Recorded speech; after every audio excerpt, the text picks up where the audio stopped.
مستقطف تاريخي، ممكن اعمل اي حاجة بس الفيلم ده يتحذف. ده كان كلام الزعيم عادل امام لما اتسأل عن الدور اللي هو ندم عليه. وفنانة شهيرة قالت الزعيم اكتر واحد بسني ومعرفتش اتجوز بسببه. ومفاجأة عن الفنانة الشهيرة اللي كانت خطيبته قبل مراته الحالية. يلا بينا نعرف اسرار الزعيم في الفيديو ده بالتفصيل. بعد 14 سنة خدمة في ثانوي بتقولي اقف، الحلزونة يما الحلزونة، والساعة ب5 جنيه، والحسابة بتحسب، وغيره وغيره.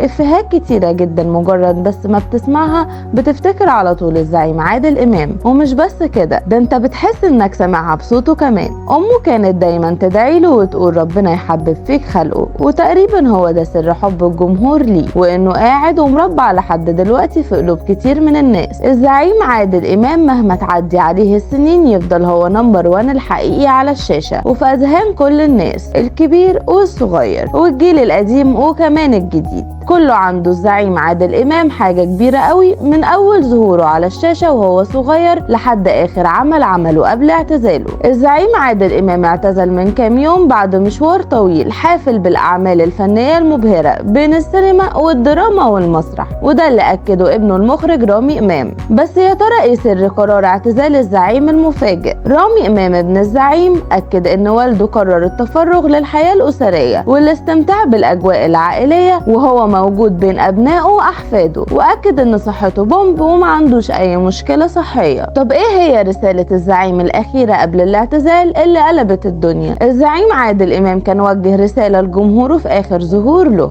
وقال أشكركم كل إخلاص ومحبة لحضراتكم، ربنا يخلي أيامكم كلها سعادة، أنا بحبكم كتير كتير كتير. لكن المفاجأة إن عصام إمام أخو الزعيم عادل إمام نفى كل اللي قاله رامي وقال أنا متفاجئ جدا من اللي قاله وأخويا ما اعتزلش وكويس وزي الفل. الزعيم عادل إمام متجوز حاليا من هالة الشلقاني وعنده 3 أبناء، رامي وسارة ومحمد، وعنده 8 أحفاد، 3 منهم ولاد رامي وهم عادل وعز الدين ورقية، و3 بنات من سارة وهم هالة وكاميليا وأمينة، وبنتين من محمد وهم خديجة وإسمت. بس يا ترى هالة هي الحب الأول في حياة الزعيم؟ لا، هالة الشلقاني مش هي الحب الأول في حياة الزعيم، لأنه خطب في فترة السبعينات مديحة حمدي، لكن الخطوبة ما طولتش وانفصلوا بعد شهور قليلة من الارتباط. رغم ان الزعيم مثل كتير في السينما والتلفزيون والمسرح، بس في فيلم قال عليه انه مستعد يدفع ثروته كلها علشان يتحذف من تاريخه الفني. الزعيم كان قال في تصريحات قبل كده انه بيتمنى يحذف فيلم سيد درويش من تاريخه كله، ولو رجع الزمن بيه مستحيل يوافق على الدور ده. فيلم سيد درويش عادل امام ظهر فيه بدور صبي علمة مع الفنان كرم مطوع، وان الفيلم ده انتقده ولاده وكل ما يشوفوه يسألوه ازاي وافق على دور زي ده. الزعيم عادل امام له كتير من المشاهد الخارجة مع عدد من الفنانات، لكن الفنانة لبلبة هي اكتر فنانة مثلت معاه على مدار حياته، وقالت قبل كده ان في كيمياء غريبة جدا بينهم وانهم وش السعد على بعض. وكانت لبلبة قالت ان الفنان عادل امام اكتر واحد بسها، ولو كانت متجوزة هيكون بسها اكتر من جوزها، وانها رفضت الجواز مرة تانية بسبب ان يستحيل راجل يوافق على ان مراته تظهر بالشكل ده في الافلام مع عادل امام، ووصفته بانه توأم روحها